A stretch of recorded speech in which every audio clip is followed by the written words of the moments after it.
Here with Tommy Lane. Let's get on unboxing your show tomorrow. A lot of hard work, some disappointments, but overall, satisfied with what you put together. Yeah, no, really, it's having 5 fights I think does make it kind of a good number. Six fights is what we were shooting for. We couldn't make that 6, but 5 fights is still a good number, and we have some really good fights matched up, a lot of really even matches. Yeah, and I had mentioned that how competitive this show is going to be.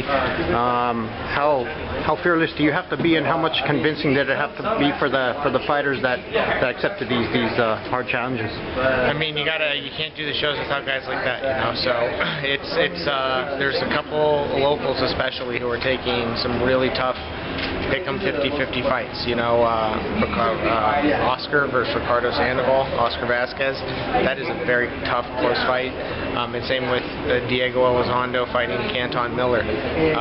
Is a very tough, close fight. So, it's great to see. You can't do shows without that. Yeah, it is. Yeah. Ticket sales, how have you felt about them so far, and the early numbers, and still tickets available? Yes, tickets are still available. I mean, tickets are going well. It's for the small shows. It's a lot of tickets are still in the last couple of days, so they're picking up though, and they've been steady. So it's it coupled with being Cinco de Mayo, it really helps. If people want to get out and do something, and really there's no better way to celebrate Cinco de Mayo than boxing. Second straight year you're doing a Cinco de Mayo show on the night of last May was the night before Triple G and Chavez Jr. And unfortunately, with Canelo's positive test, it's not as big of a weekend to look forward to, but they've still salvaged something. How big do you think this weekend is still going to be, and how much does this weekend play a role historically in boxing?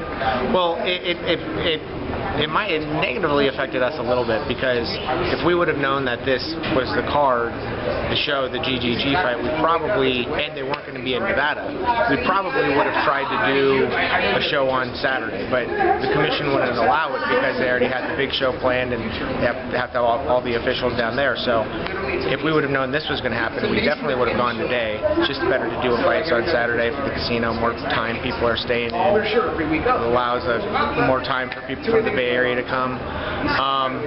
So that was a letdown, but it's still it's one of the best sports weekends in the year. You got the Kentucky Derby, you do have the GGG fight now, so people are still coming and enjoying the weekend. Yep. And then the Nevada Commission being one of the strictest out there, or probably the strictest out there, and no longer really, just like as you've said in the past on our radio show, just not accepting any opponent. As frustrating as it is as a matchmaker, you understand where they're coming from, and the safety of the sport always comes first? Exactly, yeah. And I know that the commission's head and heart is in the right place. It does, it does force you to put on tough competitive fights, but I kind of think that, there should be a clarification in the difference between quality control and looking out for the fighters' safety. The promoters and the matchmakers are the ones who are going to live and die with the shows, and we're going to put on the best fights that we can with or without the commission's approvals. I mean, now, with the stricter approval, they have the final say. So it does seem like the line gets blurred a little bit between quality control and what they say is protection of the fighters. Because we've had some instances where I just flat disagree with what's been turned down, but at the end of the day, maybe that's just what has to happen these days. Yep.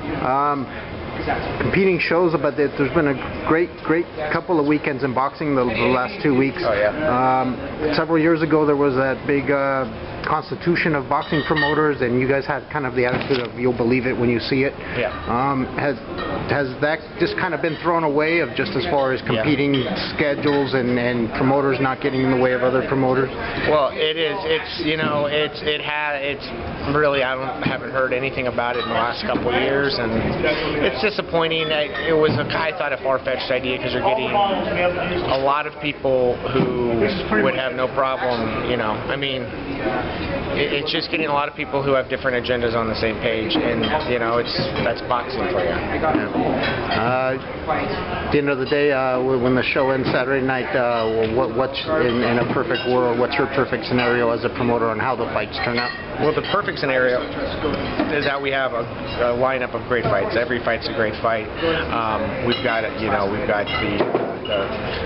super amateur from Cuba against the veteran heavyweight from the United States who's had a ton of great fights. We've got the young guys who are going head-to-head who are 50-50 fights. And we got a really good main event. I think it's going to be a very good fight. So, just a good fight. And what I think is a success is that people have fun and want to come back to another one. I mean, that's what we. When we put together the fights, that's what we were thinking. And do you need this show to be a success in order to do whatever you might be considering in the future of Northern Nevada boxing? Always. I mean, you seem like you can live and die with every show. So every show needs to be a success to keep the people who, the Atlantis, who is the reason that this fight is happening, because they're supporting the show so much, with the hotel rooms and everything like that. We need to show partners like that these shows are worthwhile. So yeah, I mean, one devastating show could end a partnership like that. So it's important in that respect, but this show's going to be good, so I'm not sweating bullets over it or anything like that. But yeah, everyone does. Yeah. Any closing thoughts? No, Simon, thank you for everything and the support and always. Thank you. All right. Hey, thank you.